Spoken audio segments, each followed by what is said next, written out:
एक दिन एक शहर में मोना नाम की एक लड़की अपनी माँ और पिताजी के साथ रहती थी और उसको बचपन से ही फिल्म देखने का बड़ा शौक था।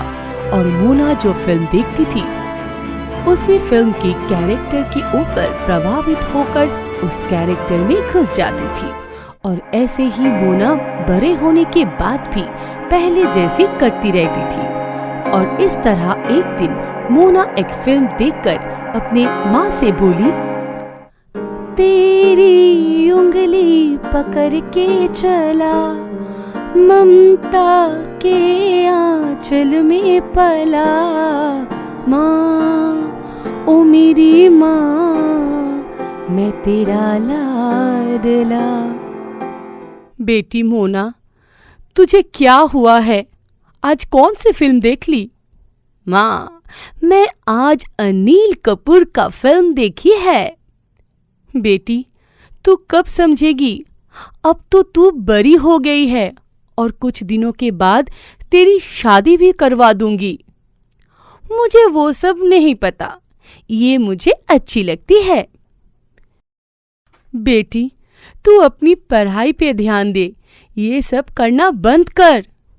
नहीं माँ, मैं ये बंद नहीं कर सकती क्योंकि ये अपने आप ही हो जाती है।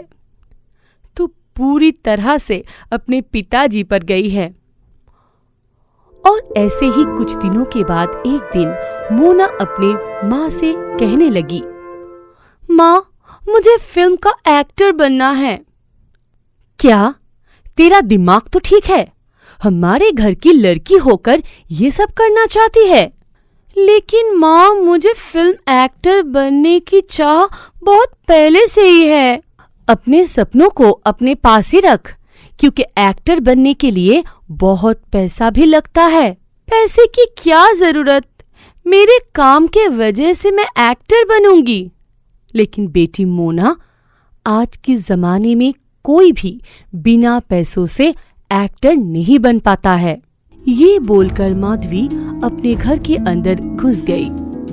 और ऐसे ही कुछ दिनों के बाद मोना फिर से एक फिल्म देखकर उसकी कैरेक्टर की तरह करने लगी। तब माधवी ने मोना की शादी करवाने की सोची और एक दिन एक अच्छा लड़का देखकर मोना की शादी करवा दी।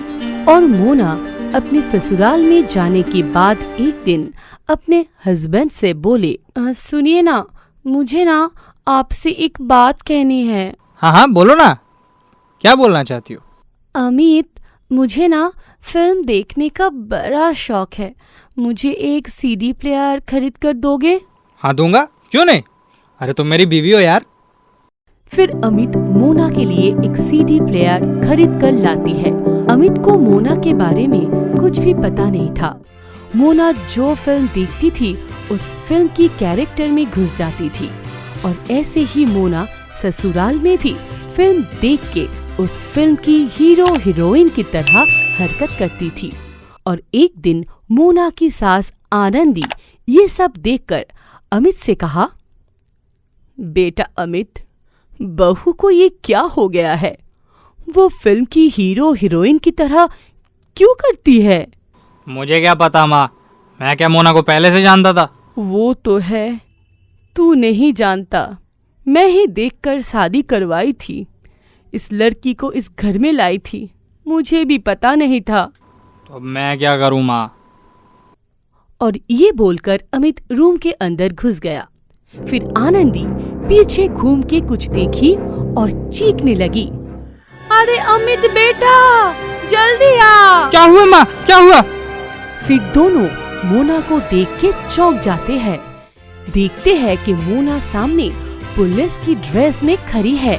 और तब आनंदी ने मोना को बोली, बहू, आज तुमने कौन सी फिल्म देख लिया? रानी मुखर्जी की फिल्म देखी है, मर्दानी। आज से मैं गांव के सारे चोरों को पकड़कर अपने घर में बंद कर दूंगी। लेकिन बहू, उसके लिए तो पुलिस है और चोरों को घर में नहीं जेल में बंद करते हैं। नहीं सासू माँ, नहीं। आज के बाद गांव की एक भी चोर नहीं बच पाएगी। फिर आनंदी और अमित दोनों मोना के हरकत से बहुत परेशान हो जाते हैं और मोना सीडी प्लेयर में हर रोज एक नई फिल्म सीडी कैसेट लेकर देखती रहती है और वैसे ही हरकत करती है। तब आनंदी ने सोचा कि अमित को बोले, बेटा अमित, मोना को ऐसे यहाँ पर कितने दिन तक रखेंगे? फिर क्या कर सकते हैं माँ? क्यों ना हम उसे उसके मायके में छोड़ आए? ठीक है, फिर आप जाके उसके घर वालों से बात करके आइए। ठीक है बेटा, मैं जाती हूँ और अच्छे से उनसे बात करके आऊंगी। और ये बोल के आनंदी मोना के मायके पर पहुंच गई और मोना की माँ माधवी से बोली, बहन जी बोल रही थी कि मोना को कुछ दिनों के लिए यहाँ छोड़ के जाऊंगी। क्यों, क्या हुआ है? बहन जी, मोना फिल्म देख देख के उसके हीरो हीरोइन की तरह हरकत करती है, इसीलिए बोल रही हूँ कुछ दिनों तक वो यहीं पर रहेगी। नहीं नहीं, ऐसा नहीं होगा, आपकी बहू आप ही संभालिए। लेकिन आपकी बेटी भी तो है और शादी के पहले आपने मुझे ये सब कभी कहा भी नहीं। मुझे वो सब नहीं पता है। पता नहीं मतलब? आप भाई साहब को बुलाइए, मैं उनसे बात करती हूं। नहीं, उनसे मिलने की कोई जरूरत नहीं। अरे आप बुलाइए ना, मैं उनसे पूछूंगी कि बेटी को कैसे परवरिश किया है। ठीक है, आप जब इतना बोल रही है तो मैं बुलाती हूँ। अजी सुनते हो मोना के पिताजी, थोड़ा बाहर तो आना। Violence, violence, violence. I don't like it. I avoid. But violence likes me. I can't avoid. और ये बोलकर मोना के पिताजी आनंदी के गला पकड़ लेते हैं। फिर आनंदी कहती है, इसके तो पूरे परिवार ही पागल है, किसके साथ मेरे बेटे का शादी करवा दिया। और ये बोलकर आनंदी वहाँ से जान बचा के घर चली आई। फिर एक दिन उसके घर में मोना की ननंद आई और मोना को देख के बोली, अरे भाभी, ये आपकी कैसी हालत है? और बाहर एक आदमी मेरे साथ बदतमीजी कर रहा था। तब ये सुन के मोना ने कहा, खोपड़ी तोड़ साले का, किधर गया? भाभी, ये आप क्या बोल रही है?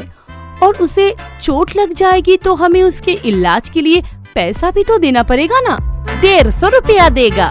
अरे भाभी, ये आपको क्या हो गया? आप ऐसी हरकत क्यों कर रही है? अरे बेटी, ये कल फिर हेरा फेरी फिल्म देख ली है, इसीलिए वो ऐसे ही हरकत कर रही है। लेकिन माँ, ऐसा क्यों? क्या बात है? अरे बेटी, उसकी एक आदत है, वो जो भी फिल्म देखती है उस फिल्म की हीरो हीरोइन की तरह वर्ताव करती है। अच्छा, फिर ये बात है। फिर ऐसे ही एक दिन साधना, अमित और आनंदी तीनों एक साथ बैठकर बातें कर रहे थे। तब आनंदी बोली, बहू की दिन पर दिन फिल्मीपना बढ़ती जा रही है और वो सारे दिन फिल्में रंगों में रंगी रहती है और उसकी वजह से बहुत दिनों से हमारे घर में कोई मेहमान भी नहीं आया और घर के कामकाज तो वो करती ही नहीं है। हाँ साधना, हमने बहुत कुछ करके देख लिया, लेकिन कुछ नहीं हो रहा है। अब तू ही कुछ सोच के बता। और कुछ देर सोचने के बाद मुस्कुराने लगी। फिर आनंदी ने कहा, क्या हुआ बेटी, तुम मुस्कुरा क्यों रही है? माँ, भैया, आप ज्यादा परेशान मत हो, मैं भाभी को ठीक करने की तरीका ढूंढ लिया है। और अगले दिन सुबह मोना ने एक अच्छी सी साड़ी पहन के सारे लोगों को चाय पिलाई, अमित को लंच बना के दिया, सासू माँ के पांव दबा दिए, रसोई के सारे काम संभालती है। और शाम को अमित काम से आकर ये सब देखकर साधना से पूछती है, अरे साधना, ये चमत्कार कैसे हुआ? अरे भैया, मैं बस भाभी को बहू हो तो ऐसी फिल्म दिखा दी है, उसके बाद ये सब हुआ। लेकिन बेटी, ये कितने दिनों के लिए? वो फिर से एक सीडी कैसेट ले आकर दूसरी फिल्म देखेगी। नहीं माँ, ऐसा और नहीं होगा, क्योंकि मैं वो सीडी प्लेयर ही खराब कर दी है, इसीलिए कि ना रहेगा बांस और ना बजेगा बांसुरी।